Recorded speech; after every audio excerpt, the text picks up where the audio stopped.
Bonjour et bienvenue, la technologie évolue à une vitesse parfois vertigineuse. Les objets qui nous entourent se transforment constamment. Alors pour essayer de mettre un peu d'ordre dans cette évolution permanente, il existe une méthode de classification qui est à la fois simple et très efficace. Tout part d'une observation assez simple finalement. Les objets techniques, que ce soit nos téléphones ou nos voitures, ne cessent d'évoluer. Ils s'améliorent, ils se transforment avec un but bien précis, répondre de mieux en mieux à nos besoins. Face à ce flux quasi ininterrompu d'innovation, une question se pose assez naturellement. Comment est-ce qu'on peut organiser cette histoire? Comment peut-on y voir clair et identifier des logiques dans ce changement perpétuel? La réponse tient en deux concepts fondamentaux qui vont nous servir de guide. La notion de famille d'objets et celle de lignée technique. C'est en combinant ces deux idées qu'on peut commencer à dessiner une carte claire et structurée de l'histoire des technologies. Alors, commençons par le commencement avec le premier de ces concepts, la famille d'objets techniques. De quoi parle-t-on exactement? Une famille technique, c'est tout simplement un ensemble d'objets qui ont été conçus pour accomplir la même tâche, peu importe leur apparence, leur époque ou la technologie qu'ils embarquent. Ce qui les unit, ce qui les rassemble, c'est cette fonction d'usage qu'ils ont en commun.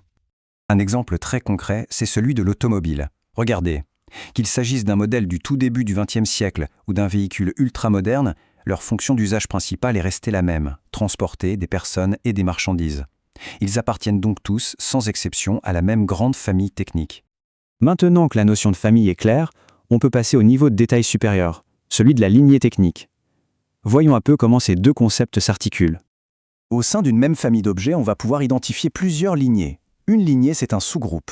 Elle rassemble les objets qui partagent non seulement la même fonction, mais qui en plus utilisent le même principe technique pour y parvenir. C'est ça la clé. Pour que ce soit bien clair, l'exemple des bateaux est excellent. Tous les bateaux font partie de la même famille. Leur fonction est de naviguer. Pourtant, on distingue très facilement au moins deux lignées bien différentes. D'un côté, il y a la lignée des bateaux dont le principe technique est la propulsion par la force du vent. Et de l'autre, on a une lignée bien distincte, basée sur un autre principe, la propulsion par moteur. Même famille, mais deux lignées. Bon, maintenant mettons ces deux concepts en pratique pour analyser l'histoire d'un objet que tout le monde connaît, le téléviseur. Cette frise chronologique illustre ça à la perfection. Tous ces appareils appartiennent à une seule et même famille, celle des téléviseurs, dont la fonction est de diffuser des images animées. Mais on voit que cette famille a connu plusieurs lignées successives.